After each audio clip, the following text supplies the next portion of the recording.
નમસ્કાર દોસ્તો, આજે ફરી એક વખત અધ્યાત્મની બહુ સુંદર મજાની વાત લઈ અને મિત્રો આપ સર્વે સાથે ઉપસ્થિત થવા જઈ રહ્યો છું. મિત્રો, આજના વિડીયોમાં મારે ખાસ જે કહેવાનું છે એમાં કે ભજન ગાવું અને ભજન કરવું અથવા ભજનને સમજવું એ બંનેમાં બહુ મોટો ભેદ છે, બહુ જ તફાવત છે. ગાવા માટે મિત્રો ક્યાં તો તમે કલાકાર હોઈ શકો છો, સારા ગાયક હોઈ શકો છો તમે, અથવા તમને ગાવાનો શોખ હોય, એ મનોરંજન અથવા આપણા આત્માની શાંતિ માટે, આત્મિક શાંતિ માટે પણ ગઈ શકાય. પણ ભજન કરવું અથવા ભજનને સમજવું એ કંઈક જુદી વસ્તુ છે મિત્રો. આપણે જાણીએ છીએ કે આપણા ગુજરાતી ભજનો ખાસ કરીને ઘણા બધા પુષ્કળ ભજનો એવા છે મિત્રો કે એ ભજનોને ખરેખર જો આપણે સમજીએ ને તો હું માનું છું ત્યાં સુધીમાં તમારે લાઇબ્રેરીમાં અધ્યાત્મનું કોઈ પુસ્તક ના વાંચો તો પણ ચાલી શકે. એટલું બધું અધ્યાત્મ ખાલી આપણા ગુજરાતી કવિઓ અથવા ગુજરાતી ભક્તો નરસિંહ મીરા, સંત કબીર, સુરદાસજી, પાનબાઈના જે છે ગંગા સતીના ભજનો,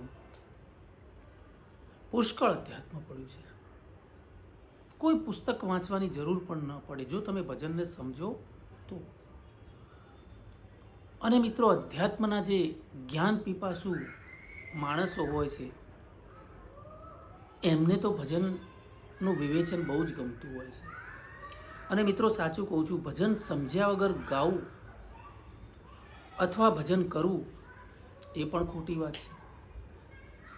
જો તમે જ્ઞાન પીપાસુ છો તો ભજનને સમજ્યા વિના ગાવાની મજા ના આવે. એટલે આજે તમારા માટે ગંગા સતીનું એક ભજન, વીજળીના ચમકારે મોતીડા પરવો. જો મિત્રો, કેટલી સરસ અને સરળ ભાષામાં લખાયેલું આ ભજન. કારણ કે આપણે જાણીએ છીએ કે પાનબાઈ, મને લાગે છે ત્યાં સુધી 1846માં એમનો જન્મ અને 1894માં એમનો દેહાંત. એ પોતે દેવ થઈ ગયા બહુ નાની ઉંમરે. ભાવનગર જિલ્લાના પાલીતાણાની બાજુમાં રાજપરા ગામના વતની, અને બાજુના કંઈક નાનકડા ગામમાં રાજપૂત પરિવારમાં જેનો જન્મ થયો હતો. પણ બચપણથી પતિ અને પત્ની ગંગા સતી અને એમના પતિ કહળચંદ ગોહિલ બહુ ધર્મપ્રેમી, પુણ્યાત્માઓ, ભજનીક, અધ્યાત્મથી તરબદર, ભક્તિથી તરબદર બંને આત્માઓ. ભગવાને કેવો સરસ મેળાપ કરાવ્યો હશે. પણ મિત્રો, જ્યારે એમને એમના પુત્રના લગ્ન કર્યા અને એમના પુત્ર વધુ પાનબાઈ હતા, એમણે જ્યારે ગંગા સતીએ આ ભજનનું, અધ્યાત્મનો મહિમા ભજનના રૂપમાં જ્યારે આપવાનો વારસો ચાલુ કર્યો, એમાંનું આ ભજન છે એક વીજળીના ચમકારે. કારણ કે એમના 52 ભજનો, રોજ એક ભજન, રોજ એક ભજન, 52 દિવસ સુધી જ્યારે એમણે એક એક ભજન દ્વારા અધ્યાત્મનો મહિમા જ્યારે પાનબાઈને સમજાવ્યો, એમાંનું એક ભજન આ વીજળીના ચમકારે મોતીડા પરોવો પાનબાઈ. મિત્રો, જેણે સ્કૂલ પણ નથી જોઈ, શાળામાં જે ભણ્યા નથી, પણ અધ્યાત્મની દુનિયા તો જુઓ, જ્ઞાનની દુનિયા તો જુઓ કે ગંગા સતીના આ ભજનમાં એટલું બધું અધ્યાત્મ છે કે દિવસો સુધી પણ એની ચર્ચા કરી શકાય, એનો સત્સંગ કરી શકાય. બહુ ભેદ પડ્યો છે અંદર. ખબર નથી પડતી કે શિક્ષણ લીધા સિવાય આવું અને આટલું ગહન અધ્યાત્મ ક્યાંથી પ્રગટ્યું હશે. વીજળીના ચમકારે મોતીડા પરોવો પાનબાઈ, અચાનક અંધારા થઈ જશે. જોત જોતામાં દિવસો વયા જશે અને 21,600 ની કાળ થશે. મિત્રો, લીટીએ લીટીએ અધ્યાત્મ પડ્યું છે. કયો વીજળીનો ચમકારો અને કયા મોતીડા પરોવાની વાત છે. મિત્રો, ગંગા સતી પાનબાઈને કહે છે કે હે પાનબાઈ, આપણું જીવન જે છે ને, આપણું આયુષ્ય, આપણું જીવન એ વીજળીના ચમકારા જેવું છે. એ ચમકારો ક્યારે પૂરો થઈ જશે એની ખબર નહીં પડે. અને અચાનક અંધારા થશે એટલે મૃત્યુને એમણે અંધારાની ઉપમા આપી છે કે ક્યારે મૃત્યુ આવી જશે, ક્યારે અંધારું થઈ જશે એની ખબર નહીં પડે. દિવસો તો આ બધા જોત જોતામાં વીતી જશે પાનભાઈ, અને 21,600 કાળ ખાશે. પાનભાઈને ખબર હતી કે આપણા માનવ શરીરમાં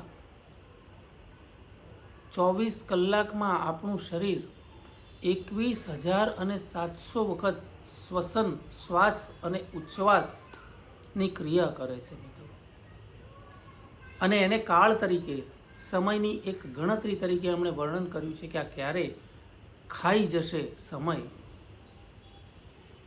કહેવાનો મતલબ આ સમય ક્યારે પસાર થઈ જશે એની ખબર નહીં પડે. અને અંધારું થાય એ પહેલાં તમે મોતી પરવવી દો. તો કયા મોતીની વાત છે આ? તો અધ્યાત્મરૂપી મોતીડા. ઈશ્વર પ્રાપ્તિની દિશામાં સ્વની ખોજ કરવાની વાત છે આ. આત્માને ઓળખવાની વાત છે. મિત્રો, નિજ શોધ જેને કહેવાય, સ્વની શોધ, સ્વ ઓળખાણ. આપણા અંદર બિરાજમાન જે ચેતના છે, ઈશ્વરની દેન, એક ચેતનાનો જે ચમકારો આપણા શરીરમાં છે, આત્માનો અંશ છે, પરમાત્માનો અંશ છે, એને ઓળખવાની વાત છે. તો એને ઓળખી લ્યો પાનબાઈ.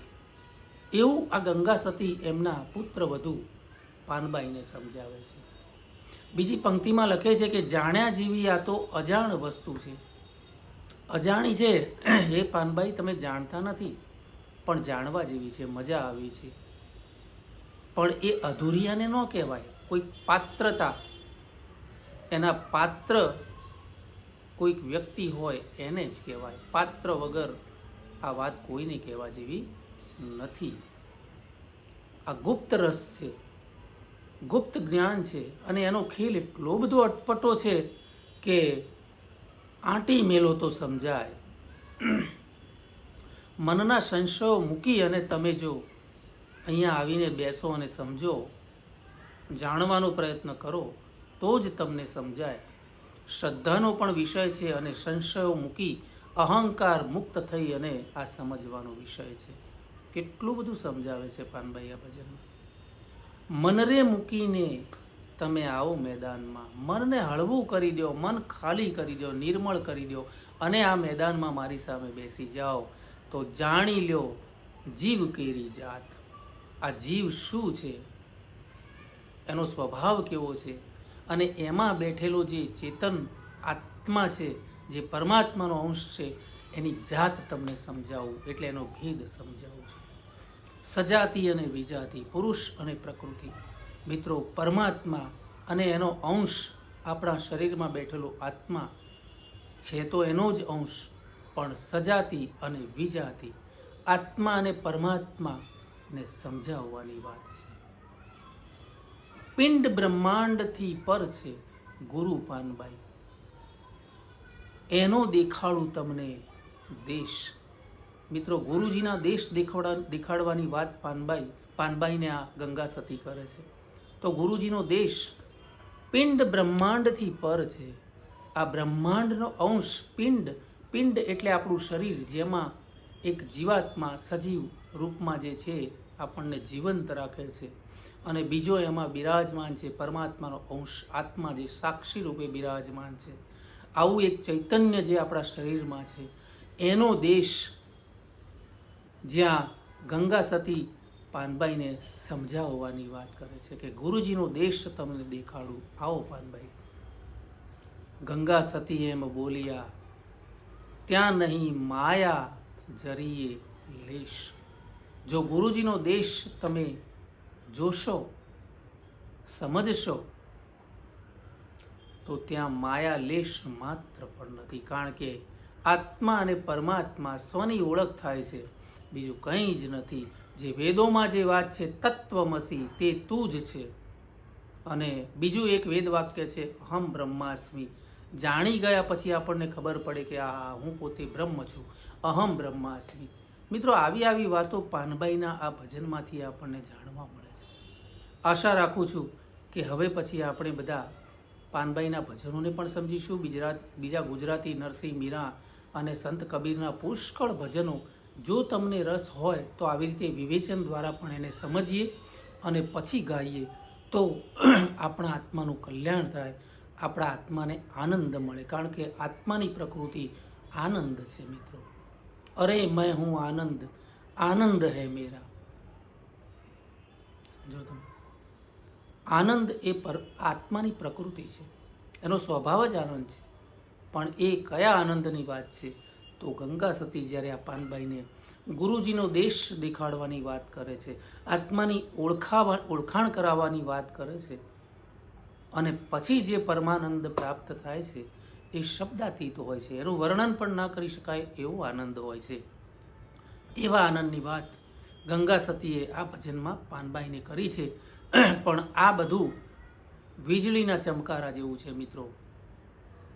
એક વીજળીનો ચમકારો અને આપણું આયુષ્ય ક્યારે અંધારું થઈ જાય. મિત્રો, આશા રાખું છું કે અંધારું થઈ જાય એ પહેલાં આપણે બધા જ આવી કંઈક નાની નાની વાતો ભજનોમાંથી, અધ્યાત્મમાંથી થોડીક સમજીએ અને એની એક મજા માણીએ, એવી આશા સાથે વિરમું છું.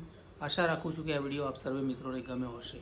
ગમ્યો હોય તો મિત્રો નીચે કમેન્ટ બોક્સમાં જરૂર લખો. કંઈકનું કંઈક આપની પસંદગીનું જે પણ લખાણ લખવું હોય લખી શકો છો. ધન્યવાદ. નમસ્કાર.